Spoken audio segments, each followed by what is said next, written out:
This is the Epilogue Audio Experience.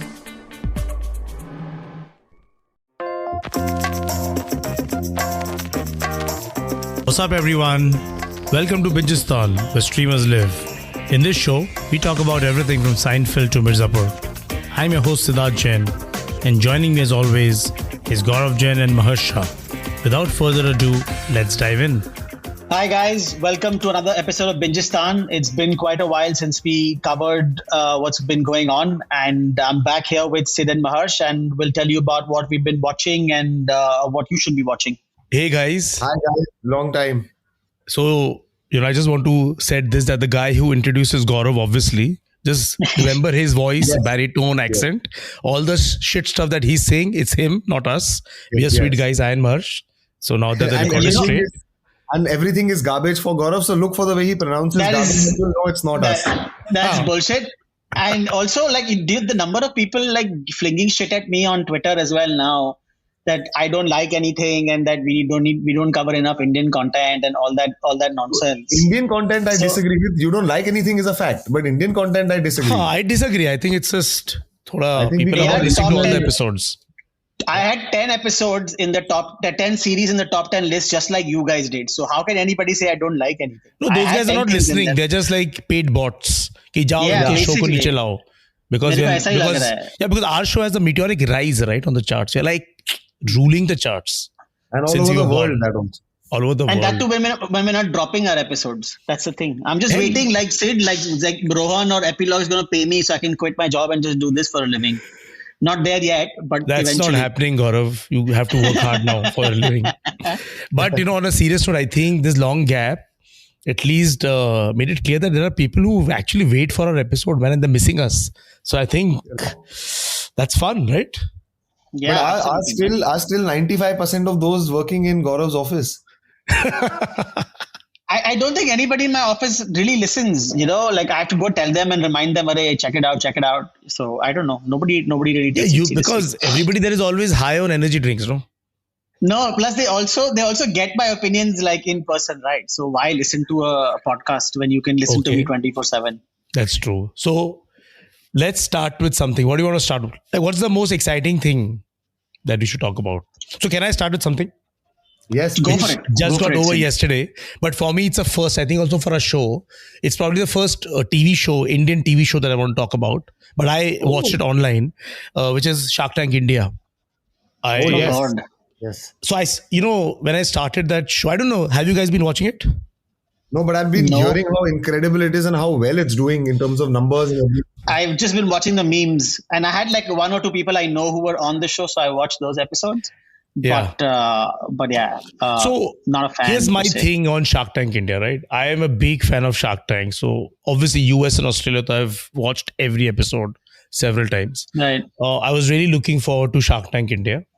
When the show dropped, the first episode I saw, first and second, I was like, because I don't think I was mentally prepared for pitches in Hindi.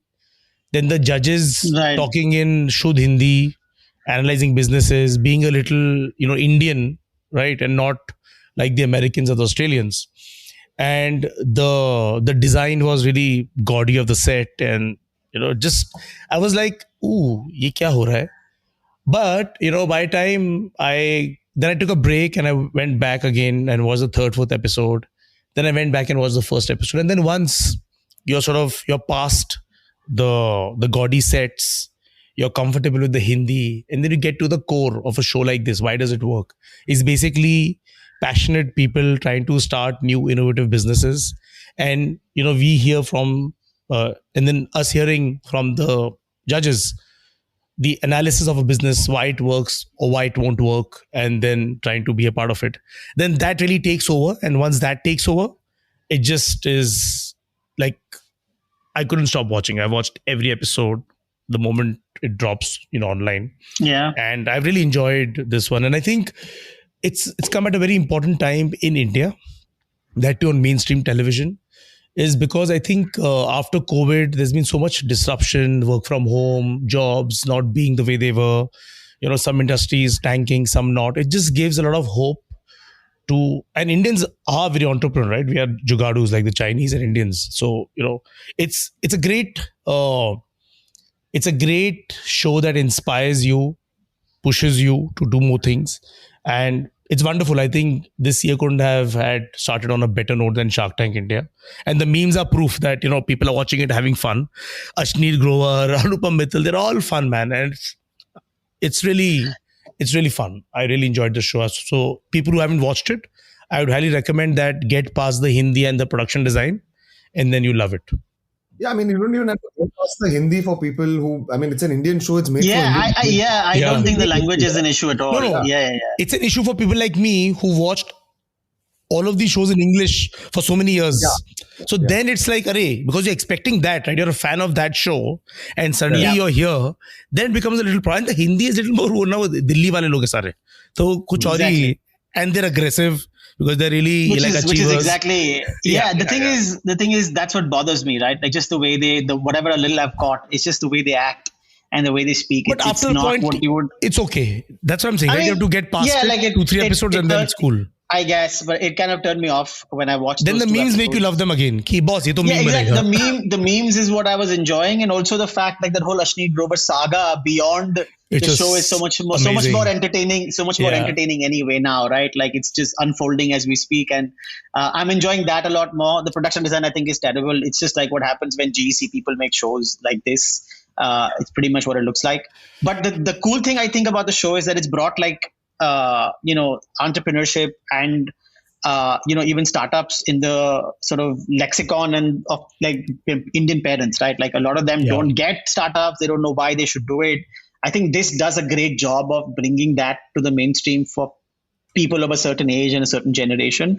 I think that is going to help. Yeah. Yeah. And also the not so cool businesses, right? So koi absolutely. Like there's the chicken. Exactly. I think that's great. The business of eggs, villages. I think the people going up and pitching these ideas are all fantastic. Like all of those, even if it looks like a not so great idea or something very unglamorous, right? I think it's great because there are people who are trying to do better in their lives and they're using their heads and they're putting themselves out there to go and pitch. I think that's great. And I love that aspect of it. But yeah, I mean, on the whole, I'm underwhelmed with the kind of people. And I'm a huge fan of Mark Cuban and stuff like that, right? And the way he acts, the way he reacts, the way he speaks to people, far more polished. Ours are just like, I mean, let's not get into it. My thoughts on this. They're made, it's okay. They are made for an Indian audience. I mean, that for me is not an issue. But aisa zaruri thodi hai ki you behave like that, yaar. Average IQ. Anyway, I mean the point. Anyway, but I agree with Sid that I think the average IQ of an Indian is extremely high, and we are a very entrepreneurial sort of a race. And I've only been hearing a lot of my friends have told me how hooked they are to the show, and after listening to Sid, I think I want to watch it ASAP. Yeah, I mean, I really like. For me, it's the best thing that I watched this year so far. I mean, wow. And that too, it's an Indian television show, na? Like you wouldn't expect this to happen. Correct. Also, I love reality shows. I love Shark Tank in general. So for me, it's an easy sell. And, also I've learned more, I think, consciously in the last 2, 3, 4 years that in India, right, the moment you're on television, you need average aesthetic of the country, not the top aesthetic. I agree. I fully agree. So that if you keep that in mind, I also feel... No, but I'll tell you why, Gaurav. Yeah, so... I'll tell you why. Because the audience on television... No, but I think that's... Yeah, but I disagree with that. I don't... You're telling me that you're saying I'll give you an example, right? If I tell my driver at Juhu Beach, I'll give him 5,000 rupees.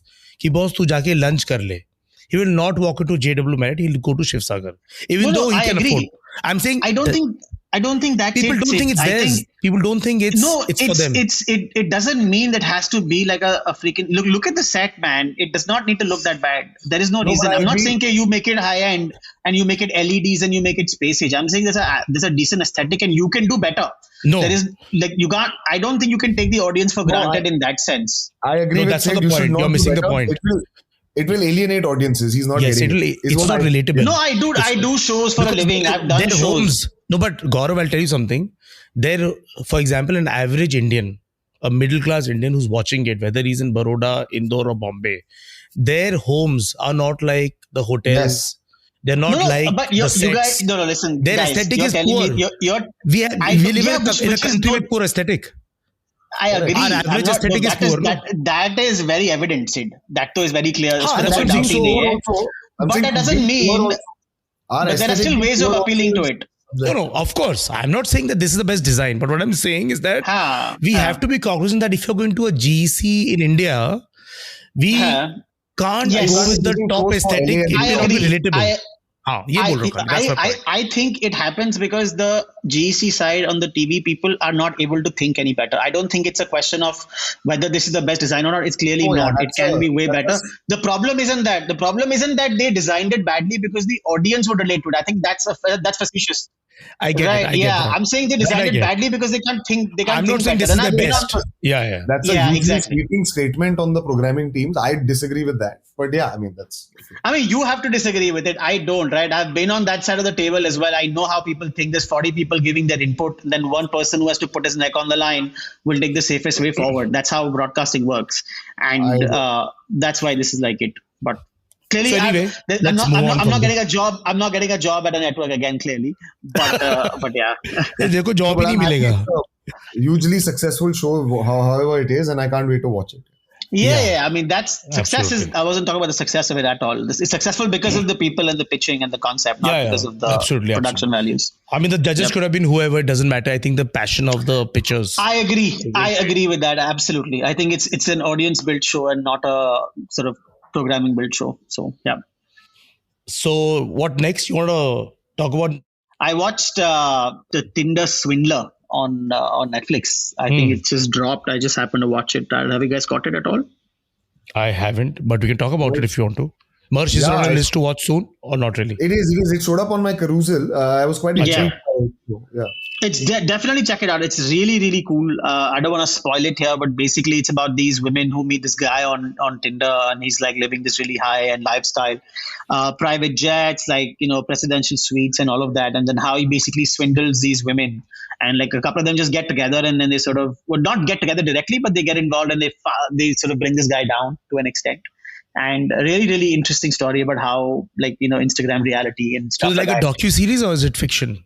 It's a feature-length docu single, and this sort of delves into like the procedural aspects of how they find this guy and how it plays out. Like some newspapers are involved, some journalists are involved.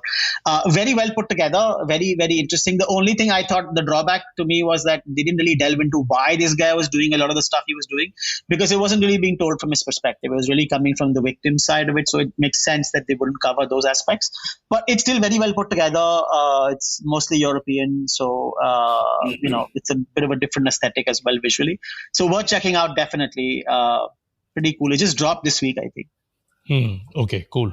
Marsh, anything you want to talk about? Yeah, so I watched The Tender Bar, which is directed by George Clooney and based on a sort of a memoir. And I think it's got Ben Affleck and a little kid in it who's a phenomenal actor.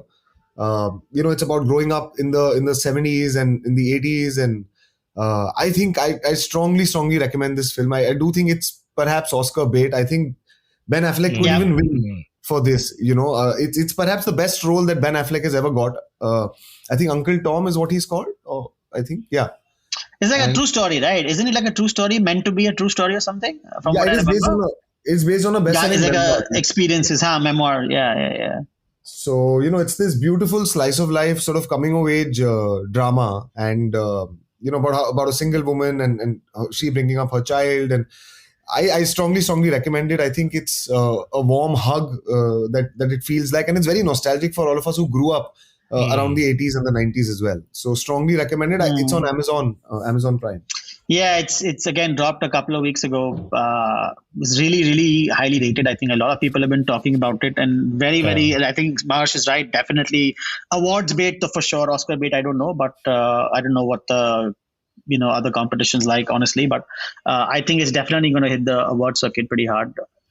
Yeah, I started watching it.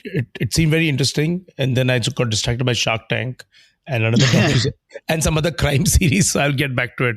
But it's pretty cool. I was very curious to understand. I want to sort of read up certain interviews. I'm just very curious to understand what drew this to somebody like George Clooney to direct.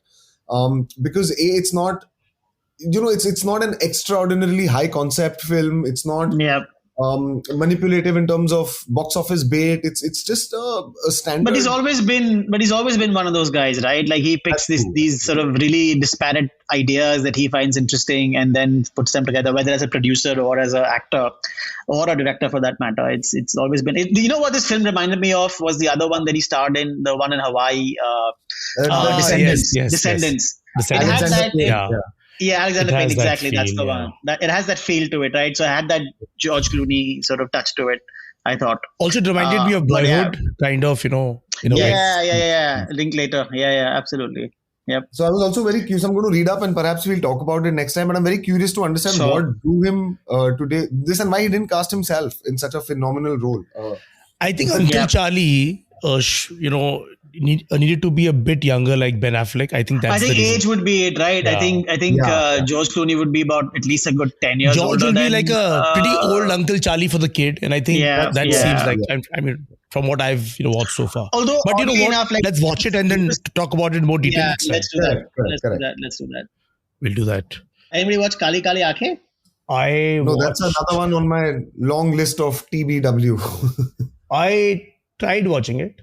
It didn't interest me. It's probably so I'll tell you. I watched the trailer. The trailer kind of gave away the plot that here's this guy who likes one woman and there's another rich woman whose dad wants him to marry her. And now for me, it's a movie plot. The moment you blow it up into a couple of episodes, I felt it would just be repetitive with the same plot and the same dramatic question all through. And I tried first 5 minutes. Not for me. It might work for certain audiences, but not for me. What is the genre of it? Is it drama? It's a dramedy, basically. So dramedy. It's like, I'll tell you what, right? It's like any one of those UP-based shows that seem to pop up at various genres between Balaji all the way to Netflix to Sony Live, right? It's that same sort of area, same space, same language, same patois. But obviously on Netflix, so the production values are very different. The thing is, it's unlike the other shows, right? Like what you talk about Sid here. What happens is, and I'm not spoiling it for anybody here, but he does marry the woman, and he's sort of forced into it. Like she's the one pursuing him, which is really odd. Like you don't really see that like open pursuit of a man in a space like that, and her dad is supportive of it, and obviously the father's like a politician and local strongman and stuff like that, so he doesn't have much choice and things like that. Some bits are quite funny. Some of the language is very funny. I thought there was this one character who plays his friend who's hilarious. Like he's like, to me, he's only in the first half of the series, but to me he's like the funniest thing about it. But inherently the guy in the middle of this is absolutely unlikable. The character he's undecisive, and some of the things he's kind of doing, the choices he's making, like in my mind don't make any sense at all. Like no normal person or sane person would make choices like he's making. And so it kind of goes off the rails after halfway through. Like halfway through it's decent. Once like you hit the third or fourth episode, it's gone to shit completely. And they've set it up nicely for like a follow-up season. So it's got those elements. So it's got like one or two touches of Fargo in it. So I don't want to spoil it again, so I'm not going to do that. You know what's the shocker for me? You talking about it. Here's the thing. It's not. So here's the thing. I was watching it to watch it. Like Palak like my wife wanted to watch it. She wanted to watch it because a lot of her friends were raging about it. And I was like, you know what? Two of us have very, very weird tastes, very, very disparate. So we don't watch a lot of stuff together. So I said, you know what? I'm going to persevere. I'm going to watch it. And then all we did was watch it and then complain about it to each other. Like, what's going on? Why is he doing this? Why is he saying that? So it was fun from that aspect. But I've also taken a lot of the tweets I've been getting to heart. Like I don't watch enough Hindi stuff. So, this is what you're going to get now. I'm going to watch a lot of Hindi stuff. So there you go. Yeah. Parvati, but I'd say it's a missed opportunity. But I'd say it's a missed opportunity, honestly. Like, with the kind of stuff they put together. I don't like this Tahir Raj Bhasin as much as I think people are liking him. Yeah, I don't like him at all. Like, I feel like this is a guy who deserves to be smacked. I was like, what do you think you're doing, bro? Like, why are you acting he's acting well then, maybe. No. Like, I don't think so. You're supposed to have sympathy for this guy. I have no sympathy for him. I think he's stupid. Whatever sympathy that they had sort of, generated for him gets squandered right away. You mean the character? You mean the character, not not him as an actor. Character. Yeah. No. The character. I mean, absolutely. Okay. The character. I don't have any context of this of Tahir at all. Like I don't remember seeing any of the other works. I have no perspective on him personally. It's just been this episode, this series. But I think the show's done pretty well because it kind of reaches out to a wider audience. Yeah, absolutely. And like I've gotten calls that do you have something like this. So I guess it's really kind of interesting. It's worked for the network also. It's definitely worked because, like I said, a lot of people have been talking about it, and clearly, just as people are basically sheep at the end of the day, right? That's the sense I get. So sheep get slaughtered in the end. So I get it, but I think it's good for Netflix. They deserve a break. They've been having a tough time lately, and it's good that they've got a success, and I hope they can build on it. Yeah, and hope this is like a decent franchise for them to come back to. So good. Definitely. I mean, I'm sure the show will have a second season, like Aranyak and all. Oh, it's set up very nicely as well for a second season. Like the twist in the end is nicely set up. And so I'll tell you what, right? Like you typically don't see a lot of shows like this. Reminded me of, say, like a Sons of Anarchy, in the sense that how Sons of Anarchy is basically going. You have a problem, you solve it, it generates 2 more problems, and then you go to solve those 2, which generate 4. So this is basically building on that kind of a process. So you don't typically see that a lot. Like something you did has a reaction, and then you're just sort of trying to catch up and sort it out, and it keeps getting worse. So it is that sort of storytelling. So it's a little bit interesting that way. Super. Maharsh, anything you want to talk about? Yeah, so I have to talk about this. I have to talk about really quickly 2 films from the South that I happened to watch. There is this incredible Kannada film on Z5. It has been trending in the top 10, so it'll be easy to find. It's called Garuda Gaman Rishabh Vahan. Wow. It is like the coolest gangster film that I've watched in a very long time. It's a weird film, and it's not for the faint-hearted. It's not for everybody, but it's got this, it's got this weird Takeshi Kitano meeting John Woo kind of a vibe. Whoa, really? Yeah, you can see that the director is very, very inspired by Guy Ritchie and Tarantino and Brian De Palma, and so it takes that. Now I've got to go check this out tonight only, man. No, Gaurav, I'm not sure it's a great film, but it's a very cool film. If you know. No, but it'll be fun to sort of experience somebody from the South channeling these guys. Yeah, I'm game. And it's set in the backdrop. So what I loved most was the backdrop. It's set in this coastal and cultural town of Mangala Devi, which is in Mangalore. And I don't know I'd never been exposed to anything about the Mangalore Mafia, Right. And it's about these 2 friends who go on, like 2 absolutely average Joes who by a twist of fate go on to become the biggest gangsters, and then they go head on against each other, So it's quite cool, I think, man. I thought it was quite interesting. That totally reads like a John Woo, Ringo Lam, one of those Hong Kong 80s stories anyway. That sounds just like that, right? Correct. Very, very interesting. And also, the fact that, Kannada cinema after KGF has found, of course, it was always huge and always around. Yeah, but more takers KGF, right now outside. Yeah. I think that's that I thought was a very interesting pick. There is another one on Netflix. It's got Nani, who's a huge star in Telugu, one of the big stars, the natural star Nani, as he's called. This movie called Shyam Singha Roy. I've heard of it. It's a film that's partially set in Calcutta in the 70s, and it's sort of based on the theme of reincarnation. It's about this filmmaker who makes a film. And it turns out that it's plagiarized by a book, and then you realize that he was the author of that book in a past life, and then it goes into this full Rakesh Roshan, Subhash Bhai. That's very out there, man. Yeah. And how's the film? Well-made film? This is called Shyam Singha Roy on Netflix. But well-made? Is it good? It's very, very commercial. It's very popcorn. It's like a 90s Bollywood film. Let me put it that way. So some of it might seem very silly, but I had a blast. I thought it was extremely entertaining, and it took me back to the 90s. Sorry to hijack this, but has either of you watched Pushpa? Yes, of course I have. Yes. Let's talk about it after this. Man. Absolutely. But this one on Shyam Singha Roy, I've heard it's pretty successful. It did like 50 plus crores on box office. Yes, I think, and it's also been trending pretty, successfully. So I can see why. And it also, the film did release in Tamil, Malayalam, Kannada, all over. I think it's fun, man. It's good fun. These South Indian films are kicking ass lately, like pan India. Like they were always great, the local industries, but like I'm just glad to see these films sort of travel to a much wider audience now, man. It's really amazing. No, and Gaurav, I actually found something that Allu Arjun said very fascinating.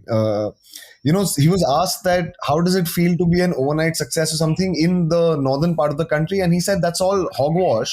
He said because A, this is not overnight success. He said B, for the last 10 years on Setmax, on Z. Yeah. And on Star Gold, people have been watching our dubbed films. Absolutely. Yeah, so it's true. It's been coming for a long time, basically, right? Correct. So it's not like people here aren't aware of the fact that how huge Allu Arjun is as a star. Yeah, that's because the industry is disconnected with the audiences. No, they don't even know what the audiences are watching as much. Absolutely. That I think that's more evident now than ever. Like, to me, honestly, it's been very clear now that people have been watching this because, again, like I said, we've been on the broadcast side. I've seen the data. There's a reason why those films get dubbed and put on the platforms, right? Because they obviously they're not as expensive to get, but they also succeed on those time slots. So largely, yeah, man, I think completely. I think it's high time that people started sort of taking this stuff seriously in terms of information, if not data, right? You can't keep guessing where the audience is. You need to kind of know where it is, or you need to drag them somewhere. But yeah, good to see this stuff happening, man. But this film sounds kind of interesting, man. See, that's the other thing, right? Like the one thing I find fascinating is that a lot of these sort of regional industries, if you want to call them that, will pick up these stories which are kind of out there with like mainstream stars. It's not like, oh, I'm just going to do bad guy, good guy, fall in love. I mean, they obviously do a lot of that anyway, but they've transcended that format like immensely. Over the last like 10, 15 years, like the stories are like very, very different now. And they do put a lot of effort into those things. So, like they deserve to be taken a lot more seriously. They've evolved beyond that whole, there's obviously that Rajnikant sort of those mega star sort of space, but there's a lot of these other guys who are coming up who are doing very, very different things and making very different choices. So I think our guys should start waking up in the Hindi film industry and following it up. Yeah, like just wake up. Yeah, absolutely agreed. Honestly, I only watched Pushpa because of Maharsh, I'll be honest with you, because he told, we were having that conversation about how well it was doing and there was like a huge hit and stuff like that. So, you know what, let me check it out, see what the fuss is about. So I sat down one of these days and then I watched the thing end to end. I really enjoyed it. I thought, I saw shades of Amitabh, I saw shades of Rajnikant there. Those guys are obviously being channeled. Their shadows loom fairly large. But again, it's a story of itself, and obviously it's not the most believable. There's obviously plenty of stuff there which is kind of super exaggerated. But yeah, I thought it was fun to watch. I thought it was like that other one with Vivek Oberoi and RGV, which was another sort of character, like well-known character from the South, right? Rakta Charitra, which was obviously a lot more realistic, and there was a lot more into the politics of it and things like that. That was a film I also enjoyed. How far has Ram Gopal Verma fallen? It's pretty sad. But this is the other side of it. It's the more sort of populist side, if you want to call it that. But I think on the whole, it was a fun movie to watch. I can totally see why people are enjoying watching something like this, because I don't think there's been too much of that kind of content been put in front of people lately. So, or in general, kuch nahi dekhne ko milta hai yaar. So that's also a big difference, I guess. No, I completely agree. I totally enjoyed it. It took me back to the 70s and 80s. Bachchan. Yes. I think they've taken a leaf out of the Salim Javed playbook, right? It's exactly that Salim Javed, Diwar, Trishul, Kalapat. Punches. Punches. Yeah. Punches. This poor man against the system breaks out, becomes this massive gangster. And that incredible song by Samantha. I think she's very hot in that song. I skipped over the song, so I don't know, but but just but dude, you're right. You're absolutely right. Yeah. But then tell me one thing, right? Why can't we do this? Like I remember this one Akshay Kumar movie ka poster I had seen, right, which was like a hand colored to make it look like one of those 70s films and stuff like that. I can't remember what it was. Yes, Rowdy Rathod. Yeah, and that had like a feel. I thought that would be like something that could, you can go into it thinking this is a 70s film. You can channel it that way. It's brilliant that you talk about it. Weirdly though, Rowdy Rathod was also a remake of a super successful Telugu film that Rajamouli had made back in the day. But then why can't I don't think we can do it well. That's probably what I'm guessing. I don't know. Is that because these guys are known so much and so well that you don't take them seriously beyond their whatever, generic images or something like that? And maybe it's like the Salman Khan syndrome, right? You're going, the film is largely, like Pushpa also, is largely resting on Allu Arjun's shoulder and his swag and his presence and his energy above all else. Like the Yeah, not every actor can do this, right? Can carry off characters like these. I think also the fact that you don't know Allu Arjun very well. Like, I mean, look, Allu Arjun might be known, the genre might be known, but largely you don't know him as like his body of work might not be very largely known. So it's easier to believe him when he's doing this. That's probably what helps. I don't think that's the only reason. I think it probably helps. But that masala side of it is kind of gone on our end. We don't do it very well, I think. Personally. I think these films do it much better. Yeah, no, I fully agree. And I think we really need to pull our socks up because we as in the Hindi film industry, because if you look at the regional films that they've evolved and they're doing so well, and then a Spider-Man comes and does a 200 crores. I think it's high time. But I love this integration, man. I love the fact that there are so many more actor options. I love the fact that this whole fusion that's going on is something that I'm personally very excited about.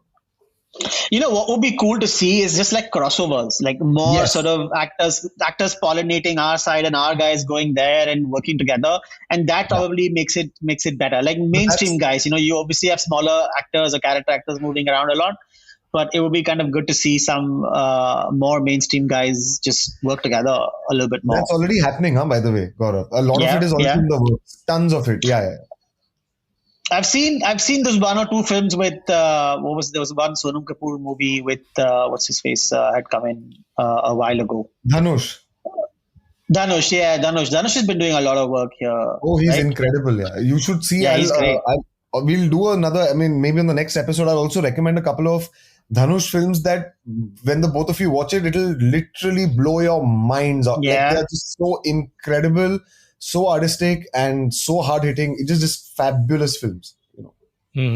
Amazing, man. I think we should definitely watch some of these for sure. Cool. What else? So I want to talk about a documentary that I watched. It's called The Puppet Master. I've been meaning to watch that. I ended up watching the Tinder Swindler instead of The Puppet Master first. But yeah, tell me. This Puppet Master it's on Netflix. I think it's 3 episodes. The guy's still around. This guy is terrific. I mean, he has swindled probably 10 plus people over the last few years. He gets into their life pretending to be a spy, an undercover spy. He makes them feel that they are now being watched and their life is at risk. And he gets them to run away from home or wherever they are. He gets them to live like their slave, an undercover person for years, decades. They don't even know, and it's all false. He squeezes out all their money. They're on the run from the families and friends. They go through hell thinking that somebody's going to kill them and he's their savior. And he keeps conning people like this, and he's still at large. And the show ends with his, currently who he is with, etc., etc. And it's crazy how stupid people can be and how devious people can be. Isn't this the plot of True Lies? Like, basically, isn't it? Yeah, I get it now. Yeah, could be, yeah.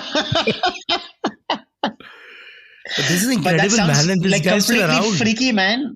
That sounds so freaky. This guy, yeah. Absolutely. Robert Freegard. Crazy. Wow.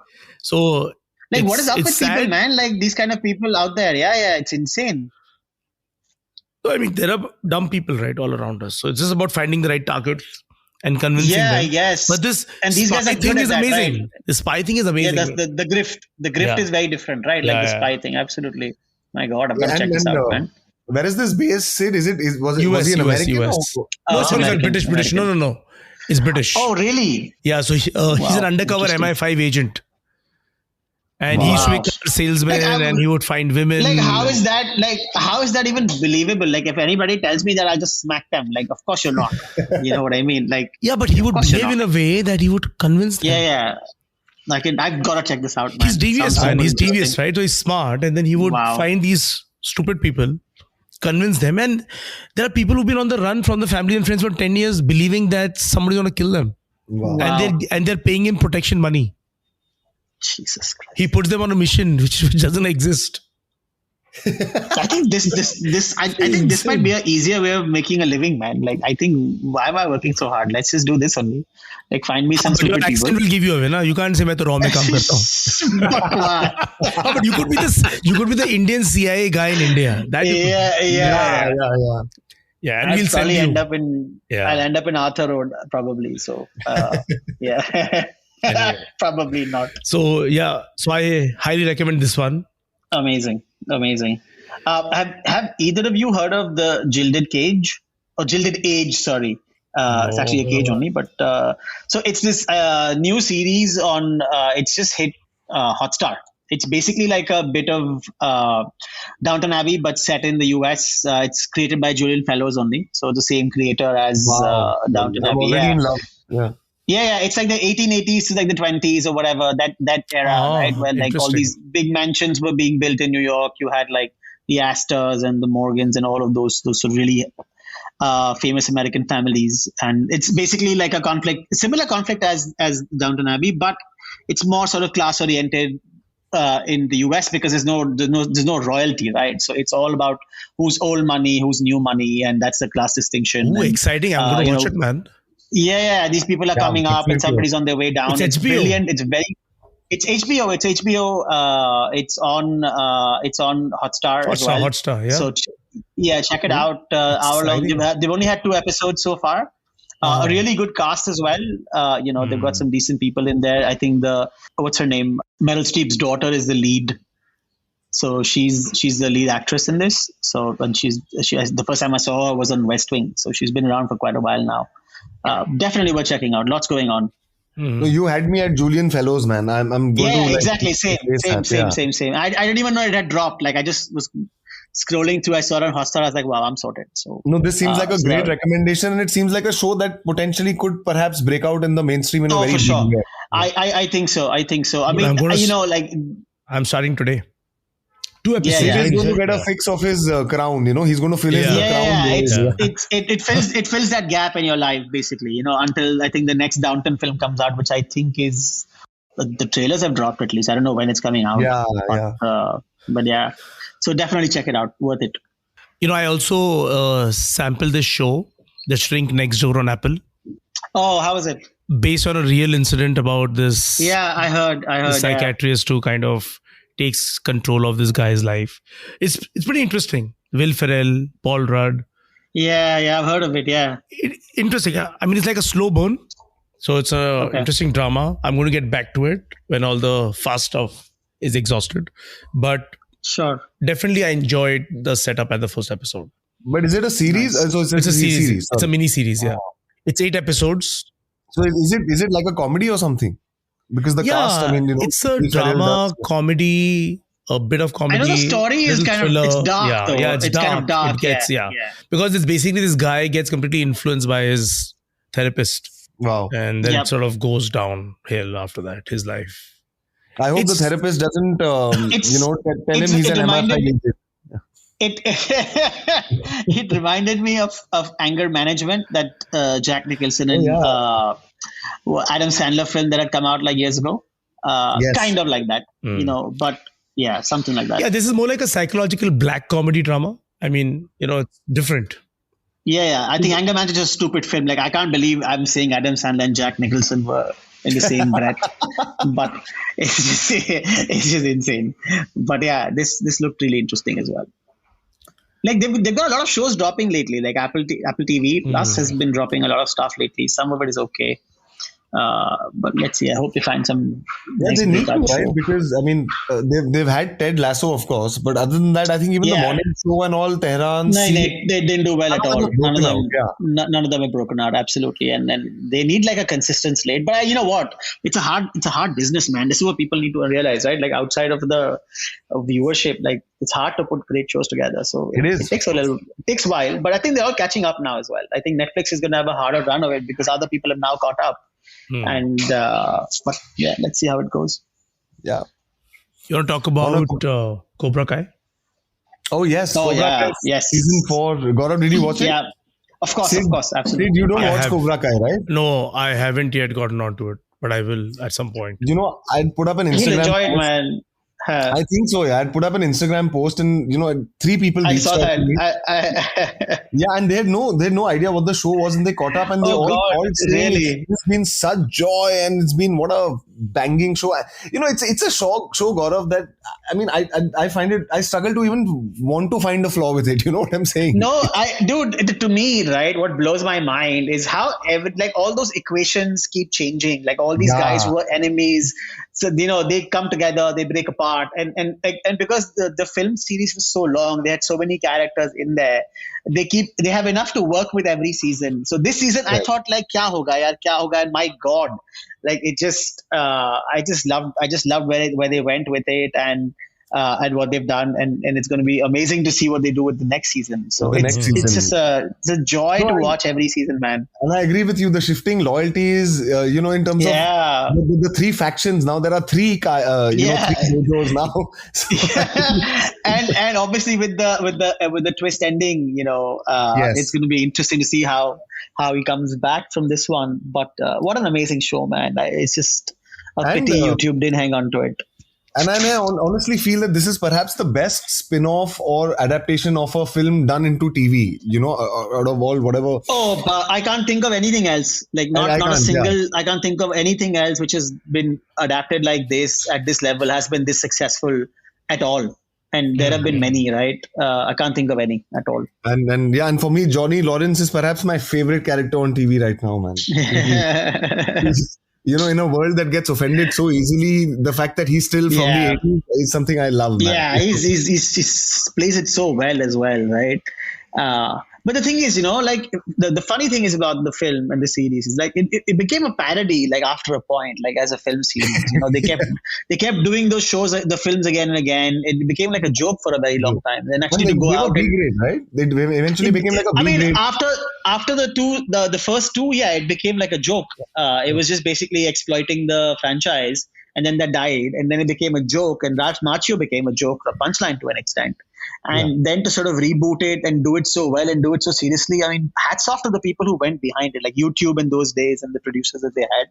Not an easy thing to put your neck on the line and bet on something like this, and that you'll be able to do it well. So I think this always rings in my head when Sid said, it's about guys who bet, or guys, girls, whatever, people who bet on these shows. It's all about the producers who bring these properties together, because creatively the jo hoega, but somebody has to then put his foot down and say, I'm going to put this together, I'm going to make it happen.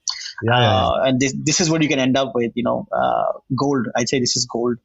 Yeah, and it's the Sony team actually. Sony Pictures is because they hold the IP to the original movies. Yeah. It's Sony Television that has in LA that has sort of devised it, and it's just incredible. It was basically the YouTube at that time had picked it up, correct, right? I mean, so correct. I would say YouTube had like a whole team, and funnily enough, the lady who sort of ran this for YouTube has just resigned as of last week or something like that. Like that whole team's gone now. Like that whole business is shut, and they're not going to be doing any originals in that sense anymore. They'd already scaled the budgets down and their plans down from like $2 billion to $100 million, and now even that's gone. I think the money's over and they're not renewing. So, also, I think, it came from YouTube. Yeah, also I think the strategy from day one was wrong. So their strategy was let's take YouTube stars and make premium content with them. I think it's just fundamentally flawed as a strategy. I completely agree, and I think they're continuing down that road. But now I don't think they care about it anymore. They don't. They don't care about doing originals anymore. They just sort of said, okay, we'll just carry on doing what we're doing. I think, what happens is that people don't realize, and this is I saw an article the other day as well, which talked about, what, all these TikTok guys, etc. This is much better than doing all these mainline TV shows. Like somebody made like a Squid Game for $3.5 million. I think it was Mr. Beast. And they were talking about how this is the way forward and how this makes sense. I said, but Baba, somebody had to make that Squid Game for somebody else to rip it off, to make it. It's not like they came up with this idea and made it a worldwide smash and then they were ripping it off. Absolutely. So it's a fundamentally flawed way to approach it. I don't think it works. Plus also what I do, if I watch something for 10 minutes or 15 minutes on YouTube, it's not necessarily my way of entertaining myself by pulling myself away from Netflix or feature content. That's not a mutually exclusive audience. What is mutually exclusive in my opinion is the TikTok and YouTube people. Like that cross is much more directly competing, that audience. I don't think the guys on the OTT platforms are competing with these guys. I think video games is obviously a whole separate thing. It's a whole separate podcast, but I think but yeah, YouTube think has their people own don't really get USP it. and it's working, amazingly well for them. Absolutely. I mean, I They've consume nailed down YouTube, they've- the maximum consumption of we my all on do. YouTube. Man. We Yeah. all do. It's nailed down that. It's obviously also the king of the hill in terms of ad dollars, right? They've gone that route. They rule the roost. They make the money. It's not that their format is wrong or that it's not a criticism of their business. It's just that Not the at all, audience, when they do, some of the analysts will look at it that way, like, oh, this is better than that. Why spend 30 when you can spend 3? But yeah, when you're parodying something, you need something to parody. So Yeah. uh, So anyway, let's yep. I sampled Rocket Boys though, episode 1. Oh man, I'm keen to check this out. What do you think? Yeah. very So it's keen, interesting. I liked it. I mean, I'll get back to it now. Yeah. This weekend. I really Nice, like the guy, Ishwak Singh, who's playing Vikram Sarabhai. Yeah. So Jim, like honestly, I mean, Jim is fine, but he's just the most, I would say, predictable and cliched casting for Homi Baba. Right. So obviously, that's okay. So it's not like surprising. It's like, theek hai, this you can do and you'll do it your way. But I think Ishwak Singh, who's playing Vikram Sarabhai, very interesting. Right. And nice. also, it's an interesting, insightful story. It's about our history. So I think these things always work. It's well put together. So it seems like that from the first episode. So I'm going to binge on it soon, and then we can talk about next No, time. it's great. It seems like Sony's going after these sort of true story, historical. So everybody, right? And I think that strategy is the most sought after right now. Everybody wants real stories because I think the audiences have given a clear thumbs up. If it's real, we are more interested. So I think even if it's like not the best made, Sure. I think if the story comes across, it's interesting. Yeah. And good for by Sony. the way, I sampled the first 10 minutes of this show, which has the longest title. Oh yeah, The what's her woman in name? the house across the street from the girl in the window. From the girl in the That's a window. spoof, Yeah. right? It's a spoof on No, these no. best-selling novels. Oh, No, it's No, not. it's a serious show. I think It's a not. serious dark comedy thriller mystery, dude. I It's thought an it was like 8-part. a parody on No, these even I women thought, in the it's like they're making fun of the The woman in girl the on the window. train. It's making fun of the girl on the train, which is hard to do, at least because they made fun of Girl on the Train by doing the Hindi version of Girl on the Train. So they already did that. So No, this is it's a serious show. I mean, I don't know how good it is, but I sampled it.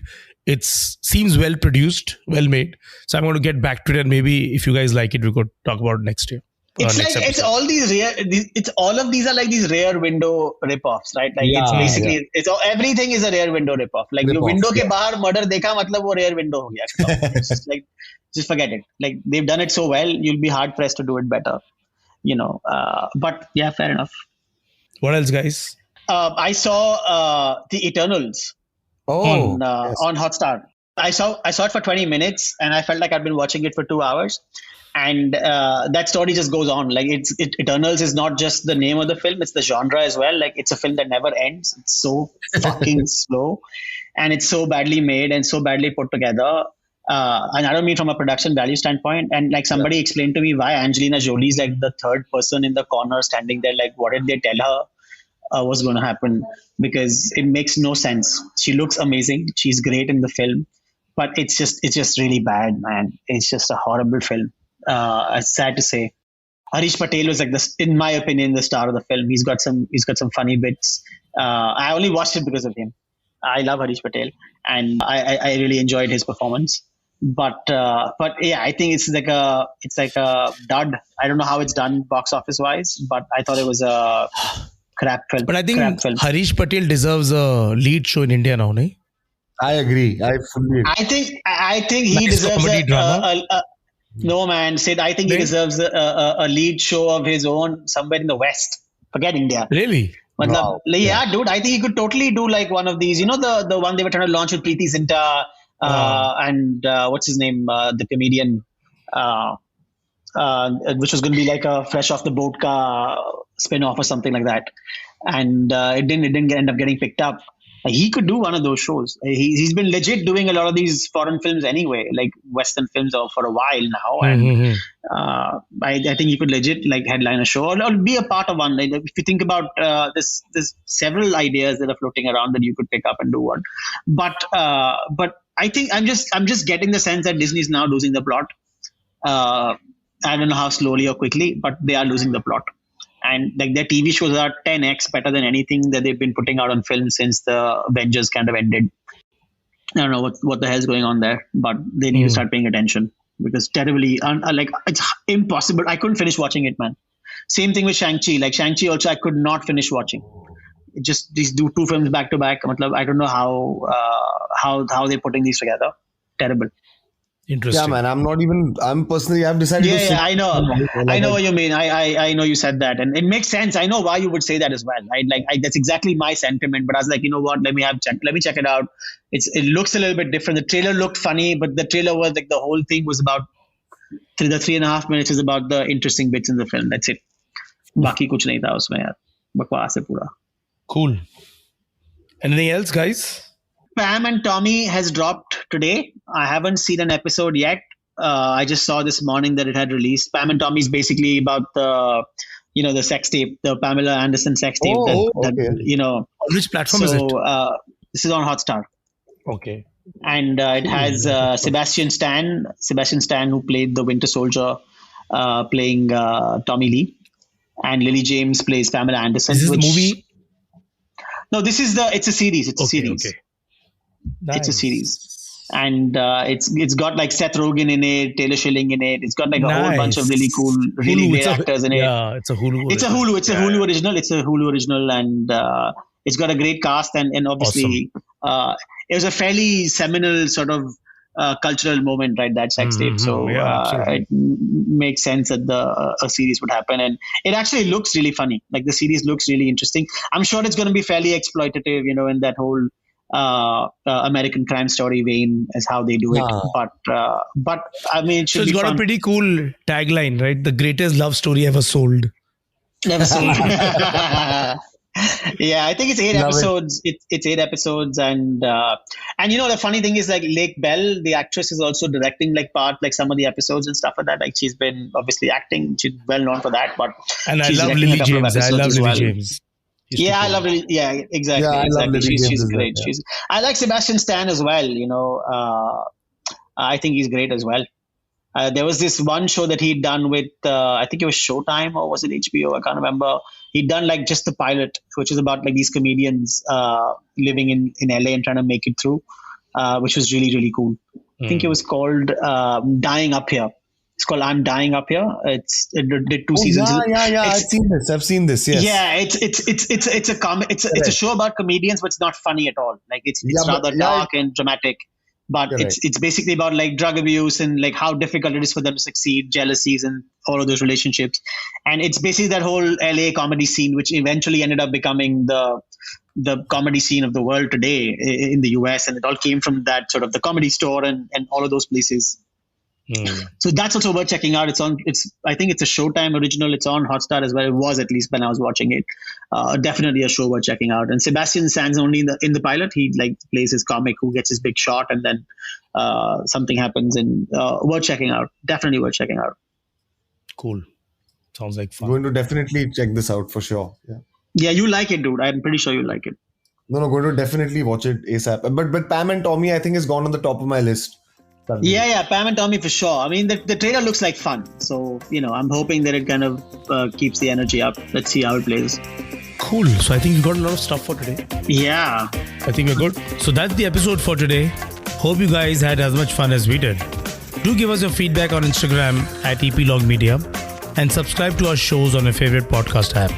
If you're on Apple, do rate and review Bingeistaan. It'll help us. Until next time, keep binging.